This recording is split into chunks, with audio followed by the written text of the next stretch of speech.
Agradecemos que nos acompañen y saludamos también a quienes se incorporan en esta sesión, que es la quinta sesión enfocada en la perspectiva internacional con el tema Justicia para Todos, combatir la intolerancia y el proteger la conciencia.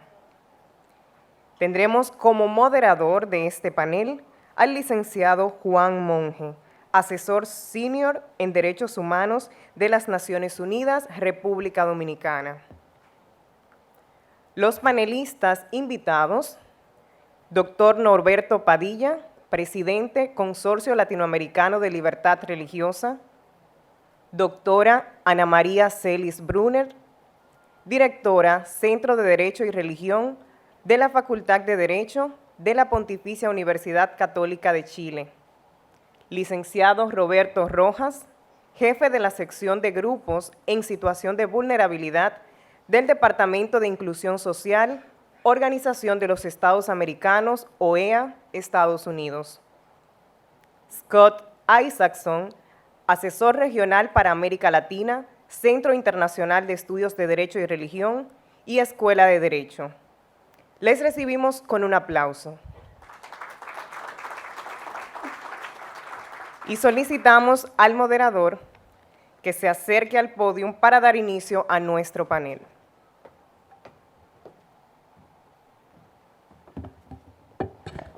Bueno, muy buenas tardes tengan todos ustedes. Quisiera, en nombre del Sistema de las Naciones Unidas en República Dominicana, darles la bienvenida a este panel de la tarde, el primero de la tarde. Siempre es difícil el panel después del almuerzo. Pero por eso los organizadores se aseguran de poner buenos paneles a esta hora, que levantan a cualquiera. Así es que no voy a repetir más los nombres de los panelistas invitados. Ya ustedes lo oyeron, le quiero dar la bienvenida a los 4 panelistas que van a tener, como en todos los otros paneles que hemos tenido, de 12 a 15 minutos, y me encanta decir esa regla de no es necesario agotar todo el tiempo disponible. Yo voy a tratar de ser muy amable con todos ustedes por respeto a la audiencia y para no atrasar mucho el programa. No puedo agregar mucho más a lo que ya se dijo en la introducción esta mañana, en el primer panel, sobre todo en la introducción del panel sobre la libertad religiosa como un derecho fundamental.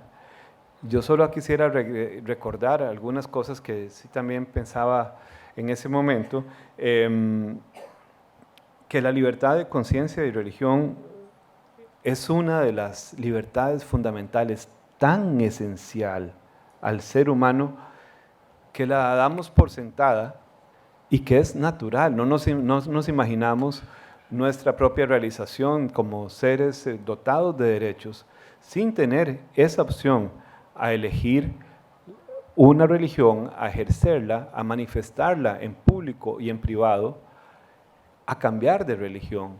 Y eso es un aspecto tan esencial que damos por sentado, como decía, pero los tiempos actuales nos demuestran que estas grandes conquistas del pasado, que fueron incluidas en los instrumentos internacionales de derechos humanos, y yo voy a recordar nada más que están consagradas en el artículo 18 de la Declaración Universal de Derechos Humanos y en el mismo artículo 18 del Pacto Internacional de Derechos Civiles y Políticos, hoy, en estos tiempos y de unos 16 años para acá, están en entredicho, no en esta región afortunadamente, pero en nombre de la religión, y no realmente por el ejercicio de la libertad de religión, se cometen barbaridades que hacen que aquellas restricciones que se imponen o que imponen los estados, que por lo demás son los llamados a garantizar su ejercicio, sean cada vez menos excepcionales.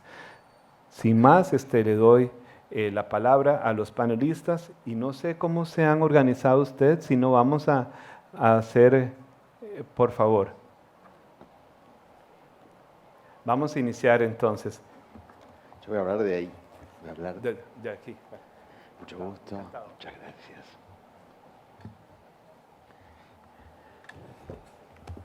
Bueno, buenas tardes. Nos hemos ido viendo esta mañana y esta tarde. La presentación va a ser en español.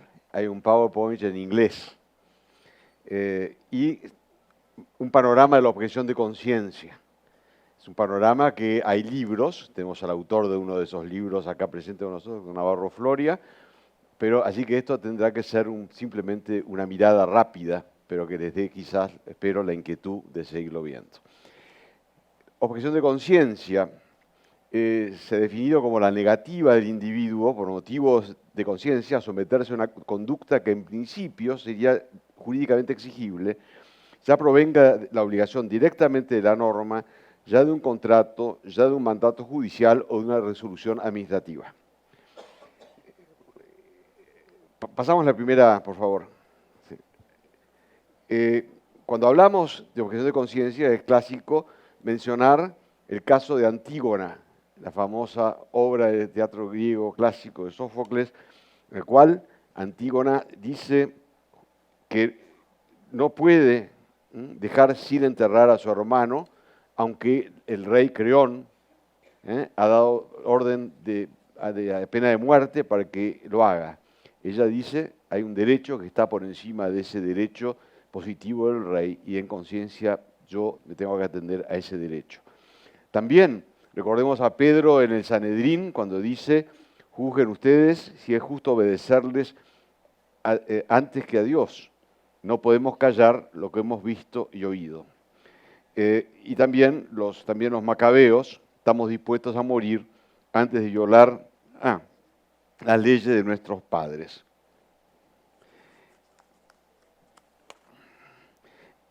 El derecho a la objeción de conciencia encuentra un fundamento en la libertad de conciencia y religión, de lo cual hemos venido hablando durante el día de hoy, y lo hemos visto en los tratados de derechos internacionales que se han mencionado esta mañana.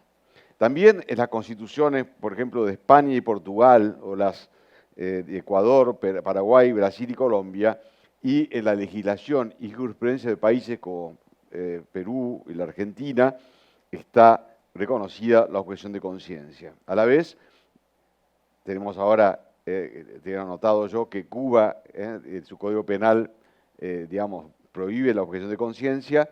Nuestro anterior panelista ha dicho que no es así. Y en el caso de México, en la ley de asociaciones religiosas también tenía esa prohibición que está ahora en proceso de reforma. Tradicionalmente, hasta avanzado el siglo XX, básicamente la objeción de conciencia era frente al servicio de armas.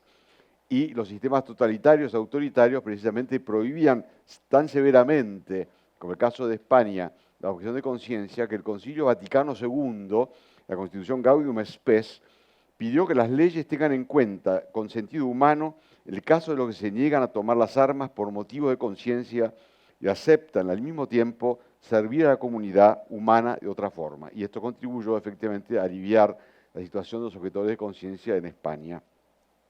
Debemos hacer una distinción de la forma que reviste, ¿no?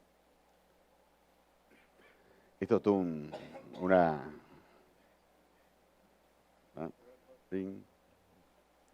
Ahí está.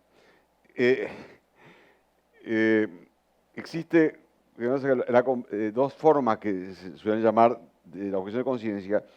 Una que cuando es secundum legem o de acuerdo a la ley, es decir, que hay una norma positiva, el Código Civil o el Código Penal, etcétera, que autoriza a eximirse de una obligación por razones de conciencia. Y a la vez, también cuando es contra legem, que es probablemente la objeción de conciencia más propiamente conocida como tal, que es cuando no hay una legislación y la persona tiene que atenerse a las consecuencias y reclamar, posiblemente en ámbitos hasta internacionales, el reconocimiento de ese derecho de su conciencia, ¿no? Evidentemente, siempre puede invocarse y debe invocarse la operatividad de los derechos de conciencia y religión, que cuando son menoscabados, por más que la ley positiva, concreta, no lo reconozca. La objeción de conciencia no es una resistencia a la autoridad ni persigue una reacción social, sino que es el objetor quiere que se respete su conciencia, no quiere, no busca que eso se imponga a los demás. Escuchamos también y preguntarnos si el empleado público, se habló recién precisamente, tiene el derecho a objeción de conciencia. Y esto, por un lado, una visión positivista, diría no, el empleado público, el funcionario público no tiene este derecho. Sin embargo, tenemos que tener en cuenta que también, si decimos que tienen la obediencia debida, también en nombre de la obediencia debida se puede justificar los delitos de lesa humanidad o la tortura, la desaparición forzada de personas, y sabemos que la jurisprudencia internacional eso no lo admite. Y evidentemente el funcionario no puede discutir, traer mucha discusión sobre la bondad de la norma, pero sí tiene derecho de presentar su objeción. Se contaba de un preso en Estados Unidos durante la Guerra Mundial, un objetor de conciencia que se encontró con un convicto asesino. El convicto asesino le dijo, así que usted está preso por no matar. Nada mejor, entonces, en este sentido, que recordar el caso del rey Balduino de Bélgica, que cuando se presentó, el Parlamento votó la ley de aborto, y suponía que él, como monarca, tenía que promulgarla, decía, ¿sería normal que yo sea el único ciudadano belga obligado a actuar contra su conciencia en un tema esencial? Respecto a y volveremos sobre esto, ¿no? Respecto a la admisibilidad, primero, ¿cuáles son las condiciones? Una es que no haya un interés público comprometido, imposible de suplir por otros medios, ese compelling governmental interest. Y sí, que por ejemplo, que privaría a una persona de recibir un bien, un derecho a que tiene derecho, por eso. Corresponde hacer entonces en esto un balancing test entre el derecho del objetor y el interés público. Y sobre esto, por supuesto, hay mucho más para decir, que lo voy a saltear, pero podemos decir que esto evidentemente es aplicable. Yo creo que nunca se puede poner este compelling governmental interest, por ejemplo, cuando significaría para un médico, contra su conciencia, producir un aborto, por ejemplo. Ya volveremos sobre eso. También está, por ejemplo, para el servicio militar, la prestación social sustitutoria, para decir, bueno, si una persona se exime de una obligación, bueno, de sentido social, entonces cumple otra función. Por ejemplo, no soldado, pero sí guardabosques, por ejemplo, ¿no? En fin. Pero esto no es general, es en ciertos determinados casos. Y también la sinceridad de las convicciones, es decir, que haya no una voluntad simplemente de eximirse de algo, sino que sea por auténtico motivo de conciencia. Digamos que la objeción de conciencia no se identifica con libertad religiosa solamente, sino ni con los preceptos concretos de un credo religioso, sino con convicciones morales y filosóficas que tiene esa persona, aunque no sean religiosas. En Argentina, el primer caso de objeción de conciencia fue de un joven que se negaba a portar armas, no porque la confesión de pertenencia, la católica, lo enseñase, que no podía hacerlo, sino porque en conciencia creía que iba contra el quinto mandamiento, no matarás. Vamos a algunos casos donde esto se plantea. Uno es que es muy, en fin, en Argentina lo tenemos y en muchos otros países, el problema se plantea frente al derecho a la vida y los tratamientos médicos. Por supuesto, recordamos que, por ejemplo, el Pacto de San José de Costa Rica protege la vida en general desde la concepción. Invocando derechos de la mujer, se ha despenalizado con mayor o menor amplitud el aborto. El personal médico de enfermería puede invocar la objeción de conciencia cuya forma y alcances varían. En Argentina, la Corte Suprema la limita a que el médico la ejerza cuando entra en vigencia el protocolo o el profesional se incorpora a la tarea en el establecimiento de salud. Curiosa forma de inmovilizar la conciencia, ya que con el correr del tiempo, aún el que ha aceptado en primer momento el aborto puede llegar a un cambio, a una transformación de su pensamiento, a circunstancias especiales que lo lleven entonces a no estar más de acuerdo con eso. Pero voy a preguntar, si hay un interés público comprometido de modo tal que haya que obligar al médico que se niega a hacerlo a producir un aborto, evidentemente, digamos que no. que en todo caso es el hospital el que tiene que suplir esto y no obligar a una persona en tamaña magnitud de problema de ir contra su conciencia.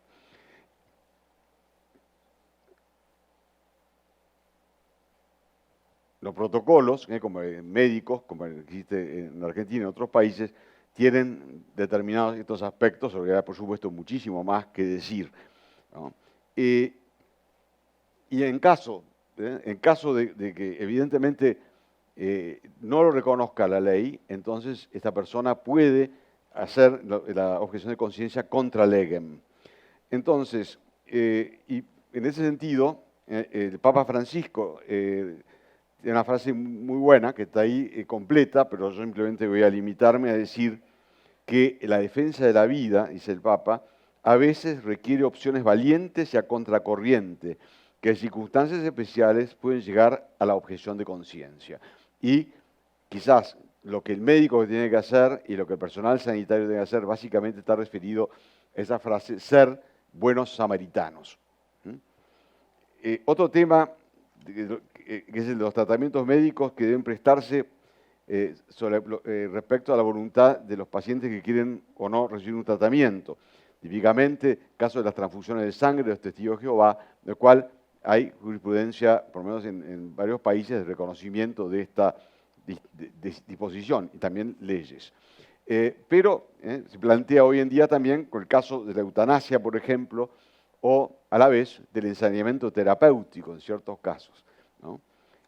También se ha planteado, en esto por ejemplo hay una posibilidad a través de los testamentos vitales o directivas que se dejan al enfermo para que se cumpla siempre y cuando, por ejemplo, dice la ley, en el caso argentino, que eso no implique recurrir a la eutanasia.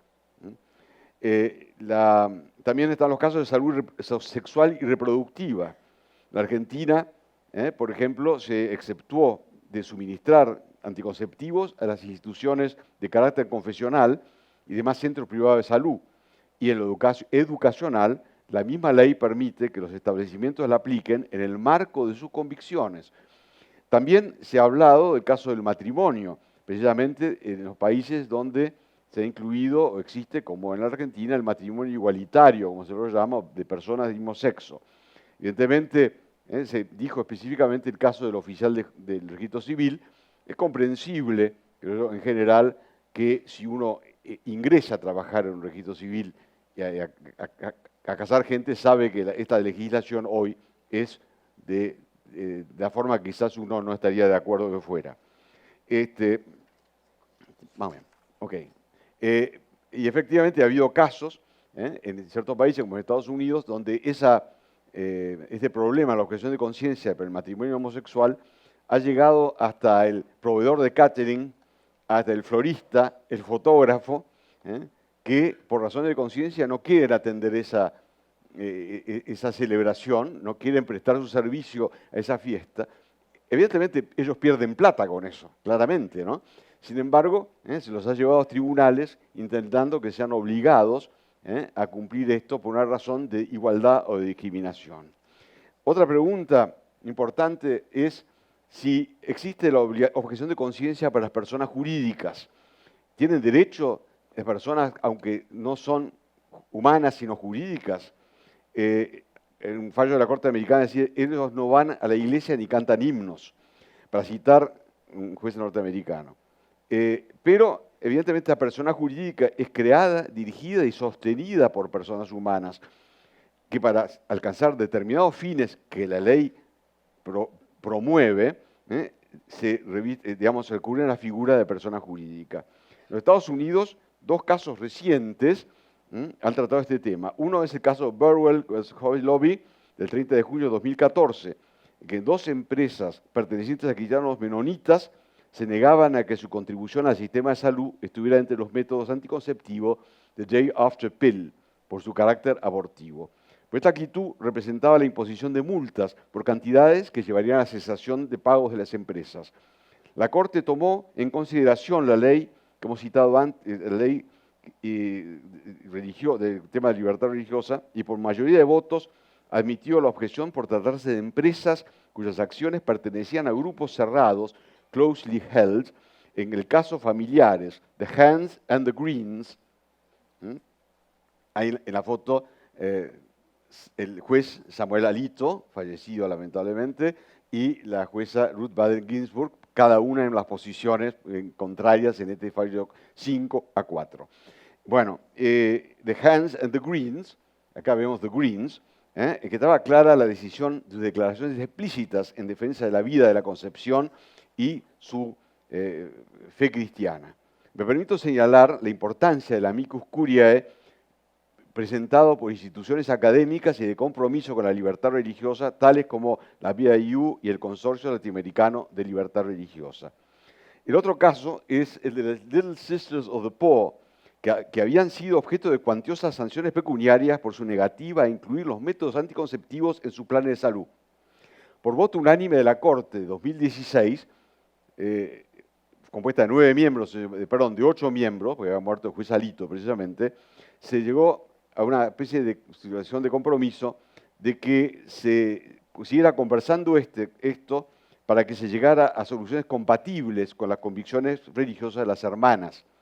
El fallo ayudó a una solución, ya que, producido el cambio de gobierno, el presidente Trump, el presidente Trump dictó un decreto, Executive Order, a fin de que las agencias estatales de salud fijaran las reglas para eximir, en el sentido antedicho, a las instituciones religiosas. Como se advierte, se trata de un caso de objeción de conciencia cuya legitimidad ha sido reconocida por el Ejecutivo. La legislación y la jurisprudencia han encarado respuestas a muchos problemas, algunos de los cuales hemos citado acá. Otros incluyen la actitud frente a los símbolos patrios, el juramento, los deberes electorales. Al mismo tiempo, este ejercicio de la libertad de conciencia y religión es acusado de discriminatorio, a fin de imponer, como si quisiera imponer uniformidades, y por lo que quieren imponer uniformidades, lo que llamamos un discurso único para toda la sociedad. Sucede que se piensa a veces que eso significa el deslegitimar las posiciones y entonces se las intenta reprimir con la negativa de la objeción de conciencia. Puse ahí la imagen, el cuadro de Holbein, de Santo Tomás Moro y Enrique VIII. Santo Tomás Moro murió por defender su conciencia, como bien sabemos. Ya próximos a concluir, recuerdo lo que Benedicto XVI en su último discurso al cuerpo diplomático en enero de 2013 decía: para salvaguardar efectivamente el ejercicio de la libertad religiosa, es esencial además respetar el derecho a la objeción de conciencia. Esta frontera de la libertad toca principios de gran importancia, de carácter ético y religioso, enraizados en la dignidad misma de la persona humana. Son como los muros de carga de toda sociedad que desea ser verdaderamente libre y democrática. Por consiguiente, prohibir en nombre de la libertad y el pluralismo la objeción de conciencia individual e institucional abriría, por el contrario, las puertas a la intolerancia y a la nivelación forzada. Y, finalmente, no, lo apaga porque está terminando esto, con el ilustre jurista argentino Germán Vidar Campos, podemos afirmar que el derecho a la conciencia es una manifestación de la libertad jurídica relevante que se interconecta con la dignidad, la intimidad y la privacidad de la persona humana. Con esto termino y gracias por su atención. Thank you for your attention. Merci beaucoup pour votre attention.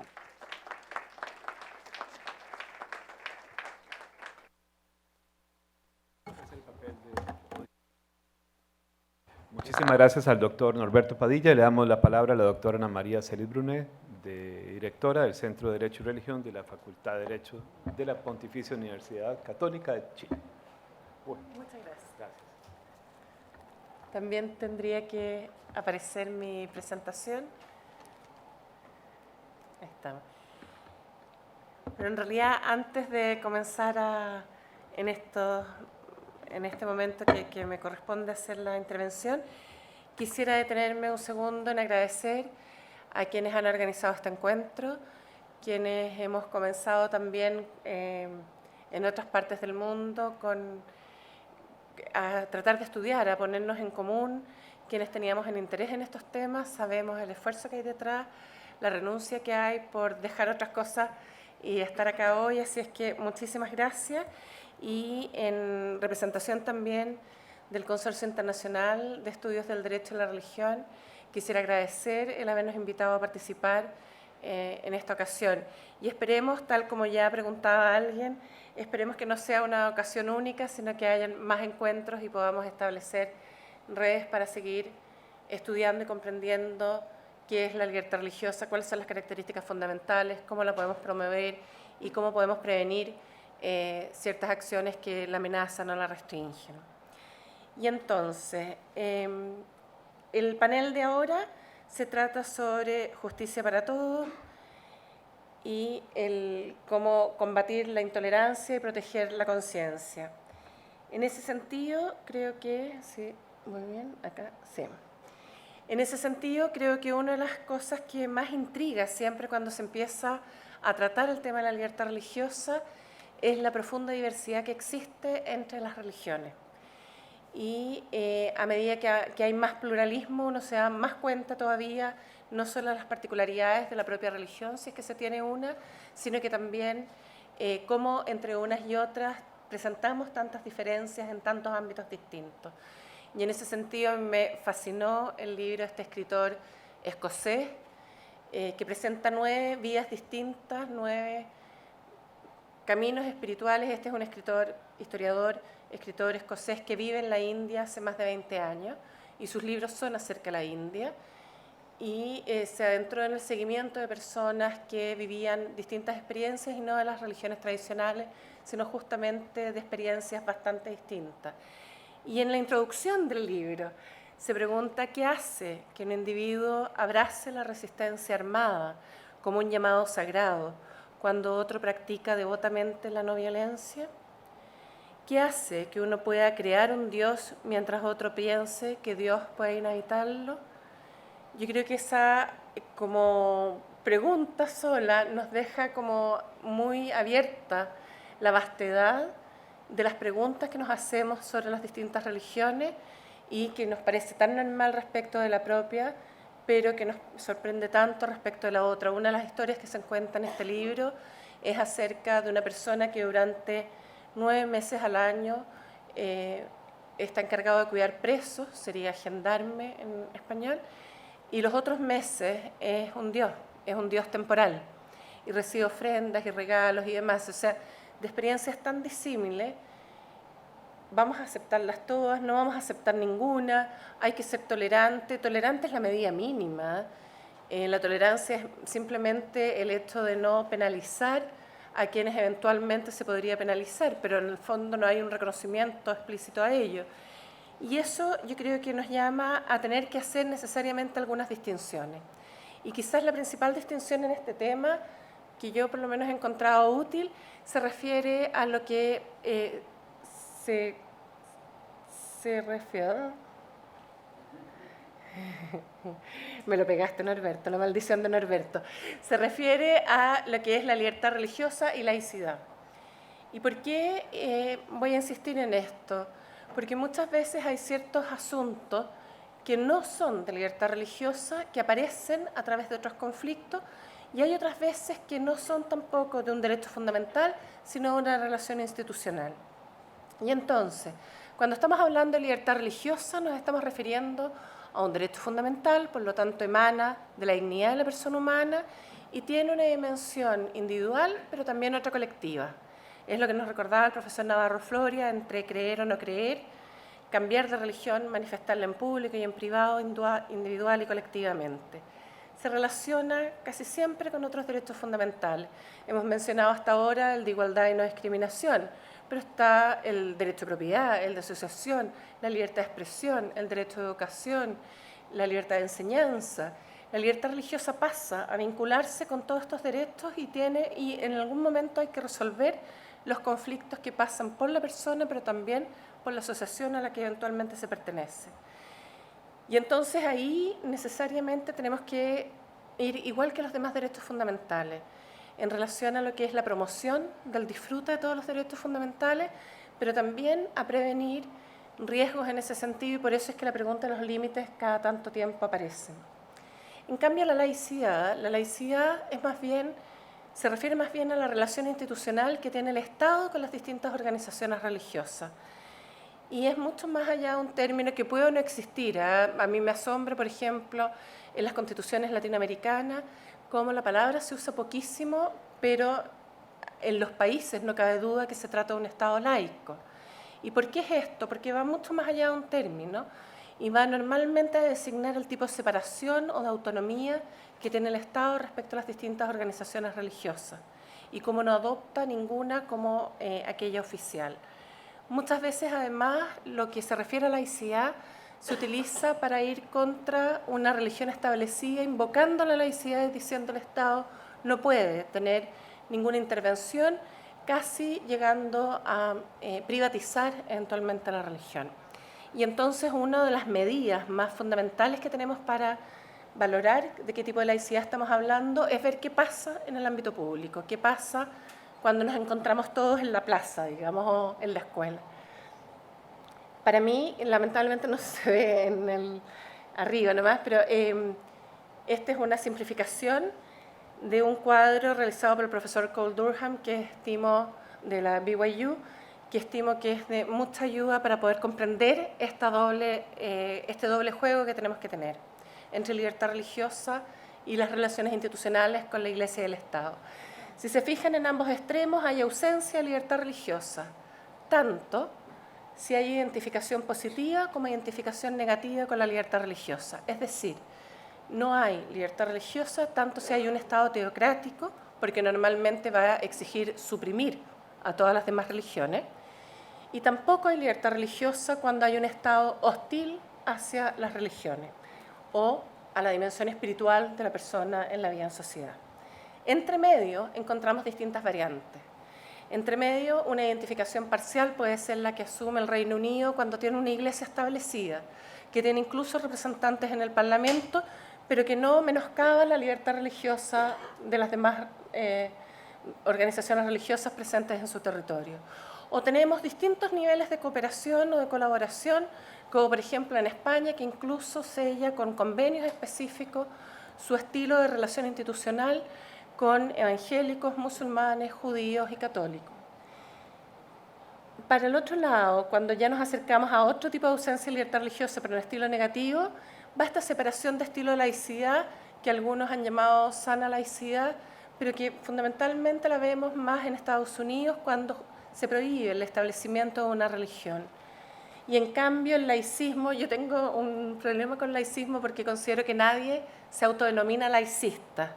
Todos los que creen, sin embargo, la característica de este tipo de separación tan estricta es que privatiza la religión y no la deja aparecer en lo público y por lo tanto estima que las personas, ahí viene el aspecto de que los símbolos religiosos no se pueden utilizar en público, que no pueden haber ceremonias públicas, que el Estado no tiene que tener que el Estado esté separado de la religión implica que tampoco da financiamiento, aunque se trate de obras sociales, que no hay enseñanza religiosa en las escuelas públicas, por ejemplo. O sea, todo ese tipo de materias pasan también por eso y también implican una identificación negativa con la libertad religiosa.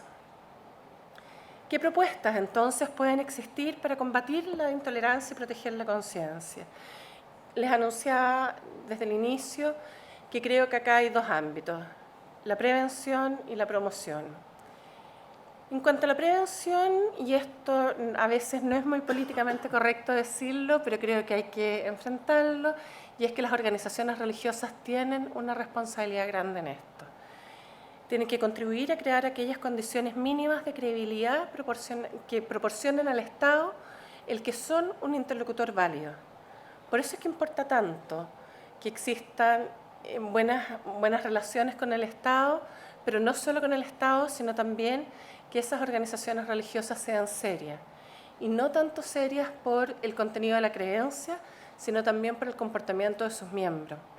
Y en esto me refiero a casos, por ejemplo, en que han influido en la pérdida de credibilidad, como casos de defraudación que puedan haber habido, como casos de abusos de niños que puedan haber habido. O sea, en el fondo, las organizaciones religiosas tienen que captar también que hay un aspecto en las que ellas son las agentes principales para que el Estado las considere, garantizando que no son una asociación para evadir impuestos, sino que para servir a los demás y colaborar con el Estado en esa materia, por ejemplo.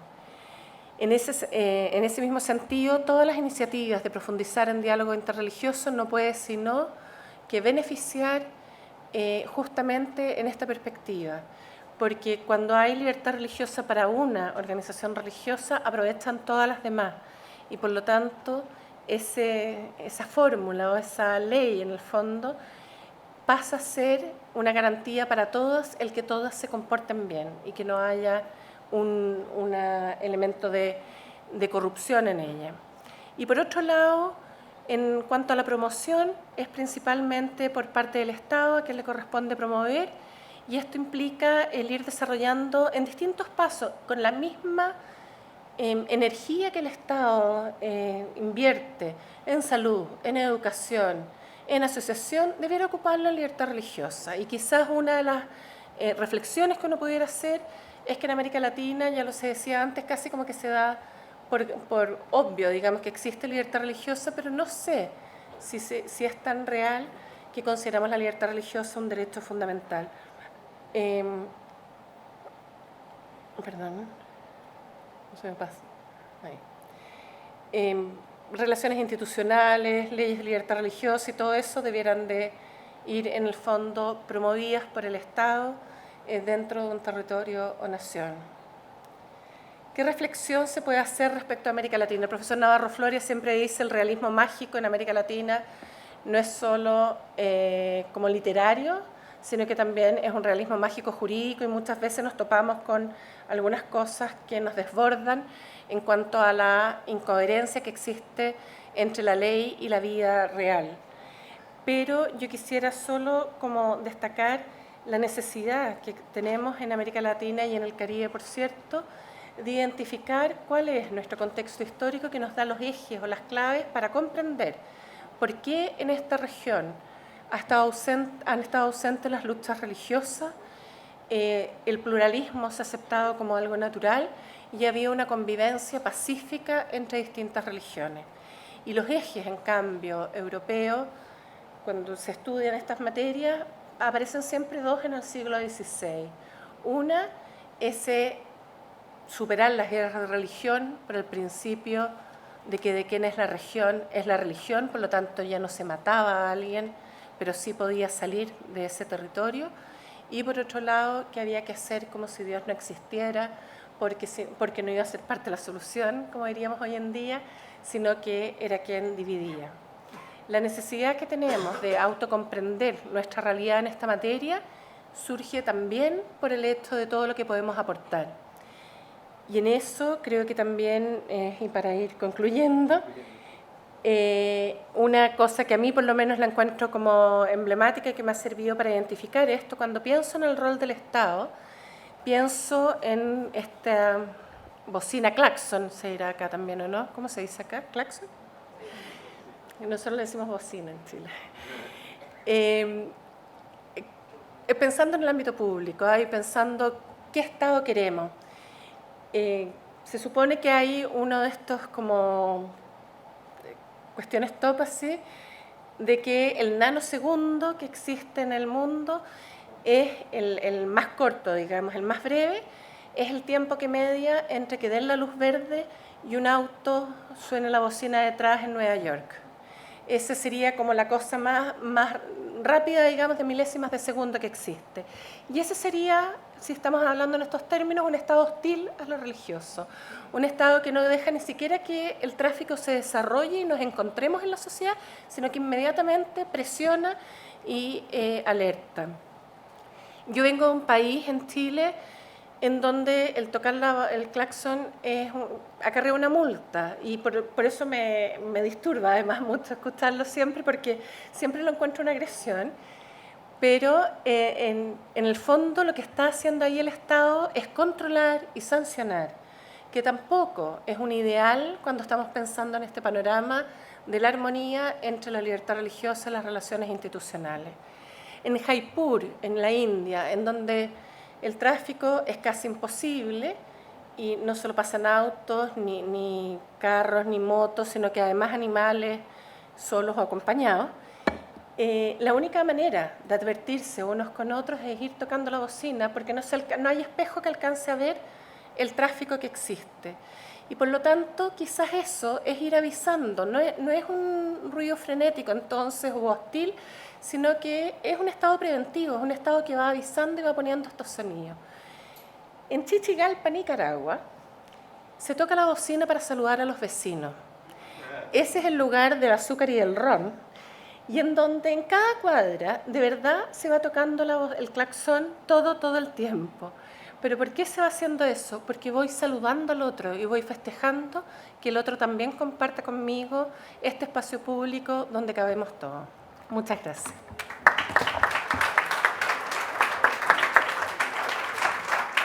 Muchas gracias, doctora Ana María Celis y el licenciado Roberto Rojas. ¿Tienes el Muy amable. apuntar? No, está bien, gracias. Bueno, de más está advertir que empezamos a las 3:25, 3:27 de la tarde. Vamos a hacer lo posible por ajustar los tiempos. ¿Puedes, por favor, poner la presentación? Mientras pasa eso, quiero, en nombre de la Organización de Estados Americanos, agradecer a los organizadores por este evento. Estoy muy contento por estar aquí y he conversado con algunos de ustedes y realmente es un diálogo muy rico. Y para empezar, debo decir que en Perú tocamos la bocina para todo. Eso es un gran problema. Para saludar, para protestar, para mandar lejos al otro. Entonces es un gran problema de contaminación ambiental también. Bueno, antes que todo quiero presentar a la organización. Muchos de ustedes la conocen, otros no. La OEA es el organismo regional más antiguo del mundo. Tiene 35 Estados miembros, 34 activos, porque Cuba fue suspendida de la organización, se le levantó la suspensión, pero hasta el momento no ha decidido reintegrarse a la organización y tiene 4 pilares fundamentales: derechos humanos, democracia, seguridad y desarrollo. Estos 4 pilares se entrecruzan, como ya lo hemos visto aquí, el tema de incluso desarrollo que bien tiene este Congreso de impulsar. Quiero decir que el tema de libertad religiosa desde el ámbito más de no discriminación ha estado presente dentro de la organización desde sus inicios. La Carta de la OEA habla de la protección de los derechos fundamentales sin hacer distinción de raza, nacionalidad, credo o sexo. Al igual como el profesor Navarro Floria habló de la Declaración Americana de Derechos y Deberes del Hombre, lo mismo es el principio de no discriminación. La Convención agrega el tema de la prohibición de discriminación por motivos de religión, pero la Convención también tiene un artículo súper importante que nos trae hoy a este foro, que es la libertad de conciencia y de religión. La Convención, en su artículo 12, establece que toda persona tiene derecho a la libertad de conciencia y de religión, y esto implica conservar su religión, sus creencias, cambiar de religión o de creencias, así como la libertad de profesar o divulgar su religión o sus creencias de manera individual o colectiva, tanto en lo público como en lo privado, como bien también lo señalaron aquí muchos de ustedes. Aparte, tiene que ver también con el tema de que nadie puede hacer objeción a las medidas restrictivas para menoscabar esta libertad. El tema de profesar la propia religión, propias creencias, sujeta únicamente a las limitaciones prescritas por la ley. Eso es interesante porque en algunos de nuestros países se están dando leyes que pueden soscavar esto, pero como bien saben, el derecho internacional, el derecho nacional, el derecho internacional y específicamente derechos humanos tiene mayor jerarquía o jerarquía constitucional. Y otro tema que también se habló aquí, que el tema de los padres y los tutores en el caso de recibir educación religiosa según sus propias convicciones. Esto es el corazón del derecho a la libertad de religión en las Américas y algunas jurisprudencias de la Corte Interamericana de Derechos Humanos. Pero a mí me pidieron hablar específicamente del combate a la intolerancia en las Américas. Y esto empieza a darse a través de una convención, que es la Convención Interamericana contra el Racismo, toda forma de discriminación e intolerancia, las cuales se convirtieron en dos, y ahora van a ver por qué.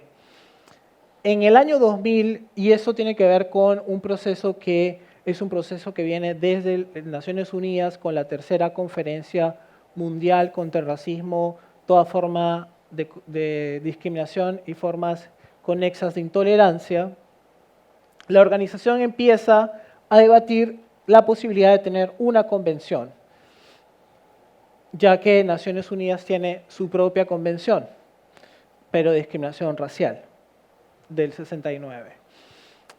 En el 2001, la Carta Democrática Interamericana, la cual no es un instrumento vinculante, ya empieza a dar algunos avances sobre lo que sería el combate a la discriminación, específicamente también al respeto a la diversidad, incluida la religiosa, como una contribución a la democracia y la participación ciudadana.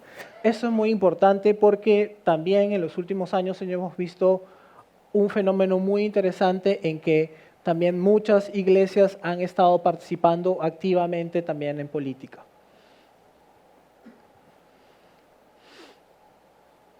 Y esto es algo muy interesante.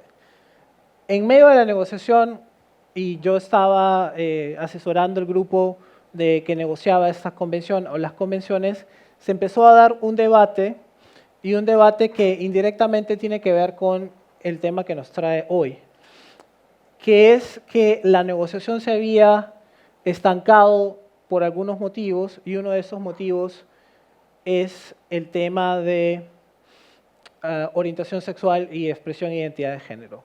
Muchos países, sobre todo los países del Caribe, decían: nuestros países y nuestra cultura no puede acompañar el consenso debido a este tema. Y Antigua y Barbuda lo que propuso, que estaba presidiendo el grupo de trabajo, es: tengamos dos convenciones, o una convención o un protocolo. Uno sobre racismo y discriminación racial, y otro sobre otra forma de discriminación e intolerancia. Y lo que pasó es que tuvimos dos convenciones. Yo le llamo que son convenciones gemelas, porque lo único que cambia son los tipos de discriminación. En el 2013, la convención, después de 7 años de negociación, se llega a adoptar las dos convenciones, y la convención que hace parte de esta conferencia solamente ha sido firmada por 10 países. ¿Cuántos países creen que han ratificado la convención? Esta, la discriminación y toda forma de intolerancia. Correcto, ninguna. Hasta el momento, ni siquiera los países del Mercosur, que han ido avanzando en el tema, han podido lograr la ratificación.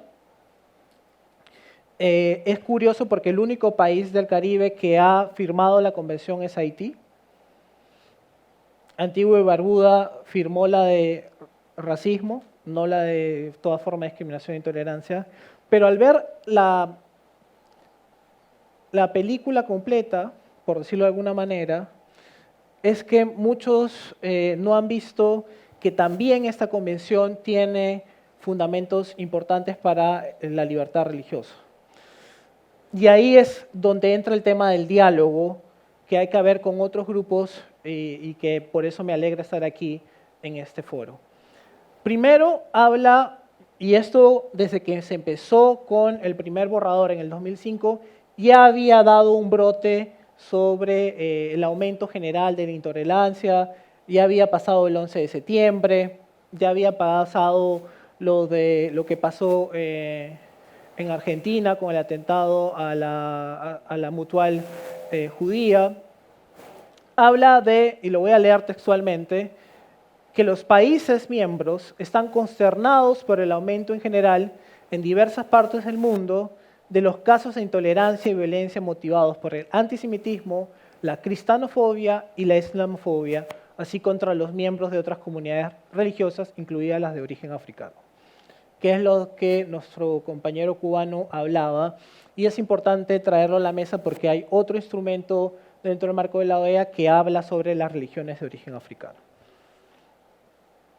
Y además reconoce que la coexistencia pacífica entre las religiones en sociedades pluralistas y estados democráticos se fundamentan en el respeto a la igualdad y la no discriminación entre las religiones y la clara separación entre las leyes del Estado y los preceptos religiosos.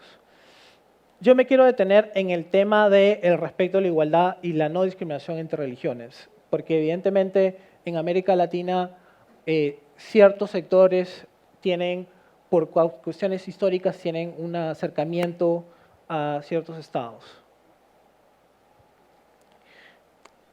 Y habla también el tema de respetar la identidad religiosa en este caso, para que se permita expresar, preservar y desarrollar su identidad. ¿Qué contribuciones tiene? Y por eso hablaba de mostrarle la película completa. Muchos de los países que están en contra de esta convención solamente ven el tema de orientación sexual e identidad de expresión de género.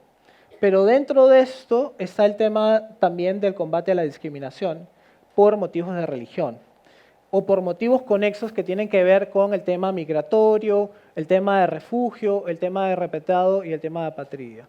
Es decir, es un instrumento más para promover la no discriminación por motivos religiosos, incluso la libertad religiosa. Ahora, hay un planteamiento muy interesante del director del Derecho Internacional de la OEA, y que plantea es que cada grupo puede en realidad tomar uno de los motivos prohibidos y tener su propia convención. Es decir, contra la discriminación por religión, todo lo que está en la convención aplica a este grupo, es decir, a todas las organizaciones religiosas. Y así con otros grupos como repatriados, refugiados, y que en realidad no son 2 convenciones, sino son 30. Es una mirada muy interesante y de promoción a la diversidad y a la igualdad. Tenemos la definición jurídica de intolerancia, que lo que se hizo aquí fue darle la vuelta a la definición jurídica de tolerancia de Naciones Unidas, porque los países no se ponían de acuerdo. Y se planteó que la intolerancia es el acto o conjuntos de actos que se expresan el irrespeto, rechazo, desprecio de la dignidad, de opiniones de los seres humanos por ser diferencias o contrarias. Y lo interesante es la conexión de esto con el tema de marginación y exclusión en el ámbito de la vida pública o privada. Y en muchos casos pasa, ciertas religiones, por ejemplo, sobre todo las religiones de pueblos indígenas, pueblos afrodescendientes, se han visto marginadas no solamente socialmente, sino también de respeto a sus propias religiones, que ahora vamos a pasar a ver. Habla también de lo que planteaban aquí, de la prevención, la prohibición y la sanción de toda forma de discriminación. Eso es muy importante y el panel de Estado fue súper interesante porque también se establece el compromiso de asegurar que los sistemas políticos y legales de los Estados puedan reflejar apropiadamente la diversidad. Y creo que es necesario tener un diálogo entre diferentes iglesias, pero también con el Estado para que pueda respetar y promover la libertad religiosa. Después de que 10 estados ratifiquen la convención, se va a crear un comité y este comité lo que exige que los estados puedan tener datos desagregados. Esto va a ser importante para ver cómo está el tema de la intolerancia religiosa en nuestros países, porque se habla, sí, América Latina no tiene problemas con libertad religiosa, pero algunos sectores de los países de la región, específicamente ciertos pueblos indígenas y afrodescendientes, incluso personas con discapacidad también lo tienen.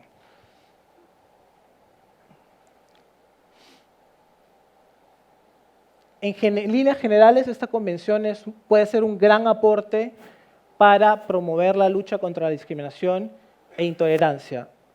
Hay algo que yo hablaba con el profesor Scott, que dentro de sociedad civil de la organización existe ahora un problema de un diálogo de sordos entre ciertos sectores de sociedad civil que están afiliados a algunas iglesias y unos sectores que son afiliados a algunos movimientos vinculados al movimiento LGTB o al movimiento de mujeres, los cuales confrontan, no llegan a dialogar ni a establecer algún tipo de mecanismo de mínimos. Y creo que es interesante e importante impulsar este debate para poder promover la libertad religiosa, pero sobre todo para promover la no discriminación entre ambos sectores, porque es lo que planteaba la profesora, están vistos desde los lados, ven el tema religioso de manera negativa y el otro de positiva, entonces polos opuestos dicen que se atraen, pero en este caso no.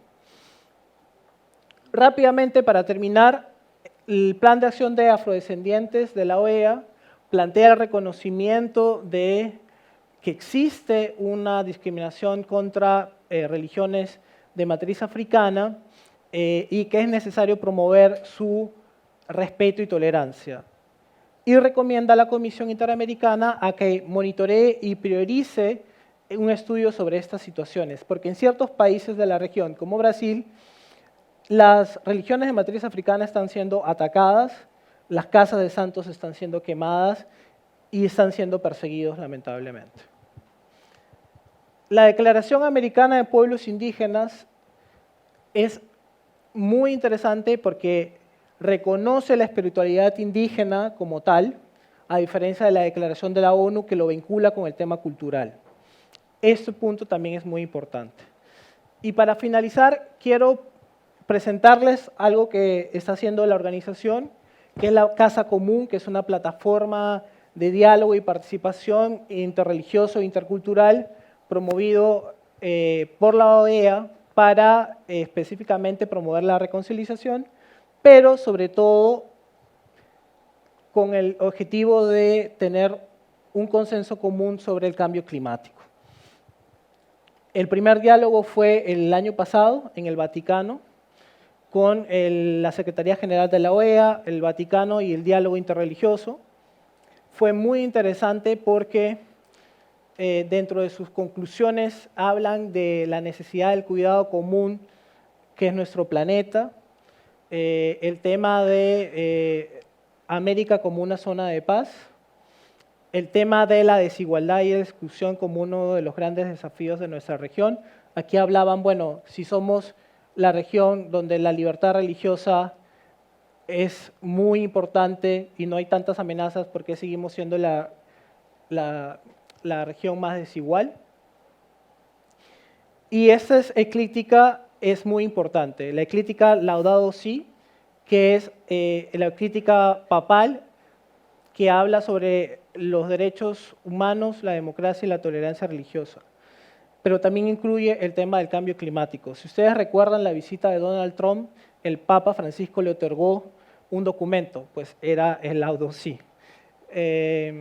Y otro punto importante, y aquí termino, es el tema de esta visión que tiene el Papa Francisco de promover el rol de la mujer dentro de la Iglesia, pero también como una prioridad para las políticas de desarrollo sostenible. Quiero terminar con una reflexión de Martin Luther King, lo mencionaron aquí. Hemos aprendido a volar como pájaros, a nadar como peces, pero no hemos aprendido el sencillo arte de vivir como hermanos. Este diálogo es precisamente algo que nos va a llevar a esa ruta. Creo que es importante y saludo este tipo de diálogos y espero que se promuevan mucho más para poder por fin vivir como hermanos. Muchas gracias. Para cerrar este panel, le damos el paso al profesor Scott Isaacson.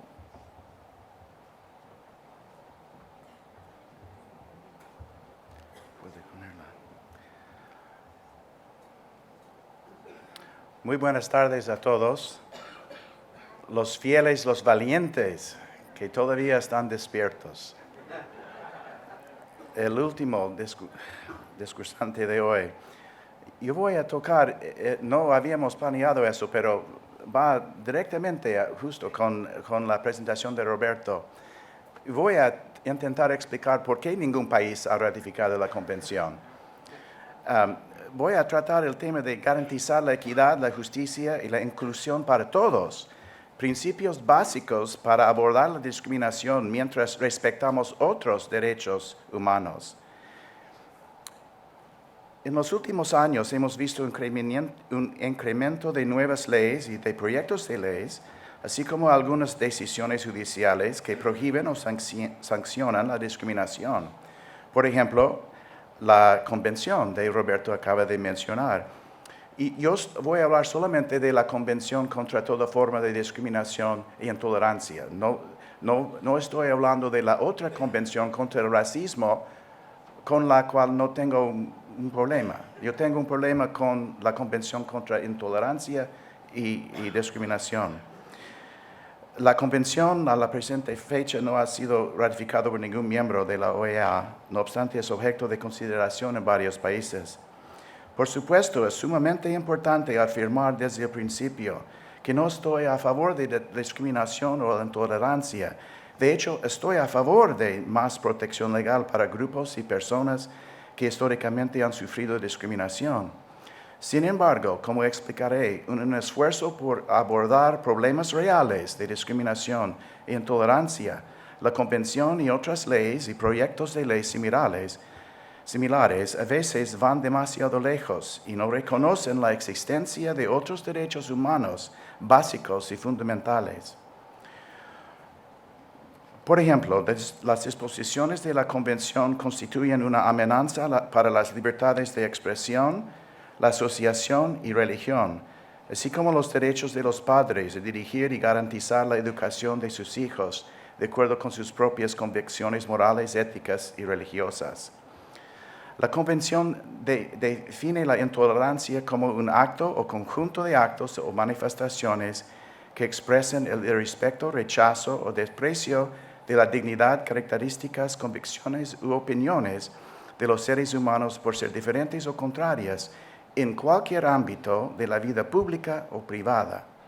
Eso quiere decir, si yo tengo una opinión contra la opinión de otra persona, solamente por tener una opinión diferente, el gobierno puede sancionarme por ser intolerante. Los estados que se convierten en parte a la convención se comprometen a prevenir, eliminar, prohibir y castigar todos los actos y manifestaciones de discriminación e intolerancia, tanto en el ámbito público como privado. Sin embargo, numerosas voces han expresado su preocupación con la convención y que la convención constituye una amenaza para la libertad religiosa y la libertad de expresión. Durante la deliberación y redacción de la convención, la nación de Canadá, que tiene una historia muy conocida como a favor de los derechos humanos, en particular realizó amplios esfuerzos para suavizar las disposiciones del proyecto de la convención, proponiendo añadir referencias tales como teniendo en cuenta los derechos humanos y las libertades fundamentales. A pesar de eso, los redactores de la convención no escucharon las sugerencias de Canadá y aprobaron la convención sin reconocer ningún otro derecho humano básico. Esto ocasionó que Canadá y otros países, incluyendo muchos del Caribe, rechazaron la convención, aunque ahora algunos de los principales países sudamericanos están considerando seriamente la ratificación. Uno de los problemas fundamentales de la Convención y otras leyes antidiscriminatorias y antiintolerancia es que no proveen ningún límite a ese nuevo derecho a ser libre de discriminación o intolerancia. Los derechos humanos son sumamente importantes, son inherentes en el sentido más básico del ser humano. Sin embargo, los derechos humanos no existen sin limitaciones. Casi cualquier derecho humano que se puede identificar está sujeto a ciertas limitaciones. Por ejemplo, el derecho a la libertad puede ser limitado por un Estado si una persona es culpable de una conducta criminal. Incluso algunos estados aún practican la pena de muerte, donde los delincuentes pierden su derecho a la vida misma. La libertad de prensa tampoco es ilimitada. Los gobiernos pueden prevenir y sancionar la publicación de información sensible en materia de seguridad nacional, por ejemplo. Las personas e instituciones pueden encontrarse responsables de difamación si imprimen mentiras que dañan a otras personas. Podría seguir dando ejemplos, pero espero que vean que en realidad los derechos humanos normalmente están sujetos a las limitaciones. Una excepción tiene que ver con la libertad de religión o de creencias. La libertad humana básica para creer lo que usted desee creer, según los instrumentos internacionales de derechos humanos, no está sujeto a las limitaciones. De hecho, puesto que la creencia y la conciencia son asuntos puramente internos de los seres humanos, la conciencia interna de una persona y la creencia no pueden controlarse o limitarse. Una persona encarcelada todavía puede creer lo que está en su corazón. Sin embargo, la práctica de la religión, la manifestación de la religión, sí está sujeta a las limitaciones. Y esto se reconoce en los instrumentos internacionales.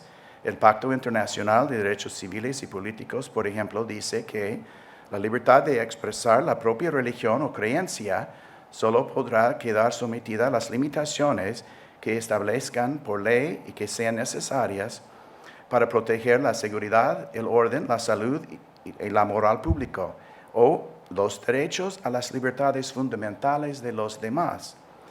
Un ejemplo extremo demostrará el hecho.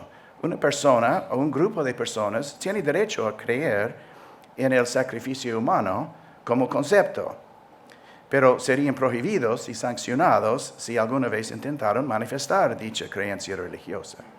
Siempre que las limitaciones no sean arbitrarias, sino prescritas por ley y necesarias, la práctica religiosa puede ser limitada. Menciono eso porque hemos visto que algunos de los proyectos de leyes antidiscriminatorias, como la Convención de la OEA, no incluyen un lenguaje restrictivo como el se encuentra en el Pacto Internacional y otros instrumentos de derechos humanos. Fundamentalmente, este es uno de los aspectos más problemáticos con estas leyes. Aparentemente, todos los demás derechos humanos, a la expresión, a la prensa, a la creencia y la religión, estarían sujetos al nuevo derecho de ser libre de discriminación e intolerancia, un nuevo superderecho. Lo que falta es que haya equilibrio, un reconocimiento de que existen otros derechos fundamentales que también deben ser reconocidos y protegidos. El propósito de esta presentación no es profundizar más en los detalles de la Convención y otras leyes antidiscriminatorias, sino proponer ciertos principios básicos que deberían regir el intento de proteger los derechos humanos básicos de todas las personas, sin discriminación ilícita, pero al mismo tiempo respetar y preservar los derechos humanos como las libertades de creencia, religión y expresión. Creo que ha habido demasiada división y animosidad entre aquellos que defienden los derechos tradicionales religiosos y otros derechos humanos y aquellos que apoyan los nuevos derechos de igualdad. Antes de que pueda haber un diálogo provechoso entre aquellos que tienen metas y opiniones diferentes sobre estos temas, me parece que sería útil si ambos lados de la discusión pudiesen reconocer algunos principios básicos que podrían guiar el desarrollo de soluciones que sean justos para todos. Es por eso que ofrezco como sugerencia las siguientes 11 principios como un punto de partida en esta labor. El principio 1. La libertad de la no discriminación puede coexistir con otros derechos humanos. Es posible y deseable el prohibir y castigar la discriminación perjudicial, respetando al mismo tiempo otros derechos humanos establecidos, incluyendo los derechos de la libertad de expresión, de pensamiento, de religión. Esos derechos no son incompatibles. Principio 2. La equidad debe ser la norma para todos. Los principios de equidad y imparcialidad para todos los miembros de la comunidad deben estar en todo discurso y ser el objeto de todas las normas reglamentarias relativas a los derechos a la discriminación y conductas relacionadas. Voy a cortar un poco. El consenso en el mainstream, por lo menos, del discurso público, yo creo que hay un terreno común. La discriminación basada en la identidad debe ser sancionada. Todos los seres humanos deben ser tratados por igual en dignidad y derechos y deben gozar de derechos humanos inherentes, sin distinciones basadas en la identidad, tales como la raza, el color, el género, la religión, el origen nacional o social u otra condición. En algunas jurisdicciones, al menos, existe una legítima necesidad de extender una protección legal adicional a las personas que han sufrido y continúan sufriendo discriminación basada en orientación sexual o identidad de género. El consenso es esencial en una sociedad pluralista. Los enfrentamientos con respecto a los derechos competitivos a veces tienen el espíritu de todo o nada. En inglés dice zero-sum game. Para lograr la paz en una sociedad pluralista, los grupos y los individuos deben aceptar que tal vez no pueden ser capaces de implementar 100% de sus valores en las normas legales y sociales. El consenso, la acomodación, en inglés compromise, debe fomentarse y aceptarse. Y cuando los opositores están dispuestos a llegar a un consenso, a transigir, esa voluntad debe ser reconocida, respetada por el otro lado. La animosidad o el fanatismo, en inglés el bigotry, no debe atribuirse a la mera diversidad de opiniones o creencias. Las áreas en acuerdo común o compartido pueden incluir el entendimiento de que las objeciones religiosas a las reclamaciones de igualdad en particular no están basadas en animosidad o fanatismo, bigotry, pero pueden ser informadas por creencias religiosas y tradiciones sinceras. El pluralismo requiere el respeto a una diversidad de creencias. La creencia y enseñanza de que una conducta es pecaminosa no es fanatismo, no es bigotry. Muchas, ni si todas, las tradiciones religiosas incluyen el concepto del pecado humano, que algunas conductas no son aceptables ni aprobadas. Algunas conductas consideradas pecaminosas pueden basarse en evitar lesiones a terceros, pero algunas de esas conductas pueden considerarse intrínsecamente malas o pecaminosas, incluso si dicha conducta no es ilegal o perjudicial para terceros. Las religiones y sus creyentes religiosos no deben ser sancionados por tales creencias y enseñanzas, incluso cuando la conducta que creen inapropiada es ilegal y ampliamente aceptada. Al mismo tiempo, las religiones y los creyentes religiosos deben respetar el proceso democrático y judicial. Si la conducta que consideran pecaminosa se convierte en legal y aceptable, se deben respetar estas leyes en la esfera pública. La simple expresión de opiniones contrarias o incluso ofensivas no es discriminación como causa judicial. El respeto a la diversidad incluye la diversidad de creencias y opiniones. Para cortar el tiempo, no voy a leer lo demás. El principio 8. La intolerancia en favor de la tolerancia sigue siendo intolerancia. Irónicamente, algunos esfuerzos para condenar la intolerancia resultan en intolerancia para aquellos que tienen opiniones divergentes e incluso intentan negar los derechos básicos a aquellos considerados intolerantes. La intolerancia, si conduce a la negación de los derechos humanos, debe ser condenada. Sin embargo, una sociedad que es verdaderamente tolerante fomenta el respeto mutuo y permite que todas las personas vivan según su conciencia.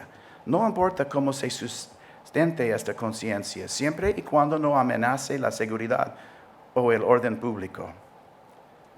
9. Se debe reconocer los principios de la objeción de conciencia. Como ya han escuchado de este principio, no voy a repetir, pero es muy importante respetar la objeción de conciencia. El principio 10. La religión para muchas personas es parte de su identidad. La creencia religiosa para muchas personas no es solo una cuestión de opinión o preferencia casual. La religión y las creencias religiosas se convierten para muchos en partes esenciales de su identidad y por lo tanto deben proporcionarse respeto y protección. No se debe esperar o requerir que los creyentes abandonen los aspectos religiosos de sus opiniones o su conducta en la plaza pública. Y el principio último. La religión y las opiniones religiosas no son inherentemente irracionales o inapropiadas en la esfera pública. La opinión de una persona o de un grupo o las propuestas de política pública no deben ser desechadas o descalificadas de la consideración en la esfera pública simplemente porque pueden estar motivadas por creencias religiosas. El hecho de que una propuesta política puede ser motivada o instruida por una creencia religiosa no significa que no tenga lugar en el debate público. Los creyentes al mismo tiempo deben aceptar que aunque estén profundamente persuadidos de la veracidad o aún de la aprobación divina de sus opiniones o propuestas de política, no pueden esperar que otros que no comparten los mismos sistemas de creencias los acepten o los imparten. Para concluir, si las personas e instituciones que se ocupan de abordar los proyectos de normas de leyes contra la discriminación desde varios puntos de vista se adhiriesen conjuntamente a los principios anteriores, se podrían confrontar las reclamaciones legítimas por un trato igual ante la ley, respetando al mismo tiempo los derechos humanos, incluyendo las libertades de expresión, conciencia y religión. Muchas gracias.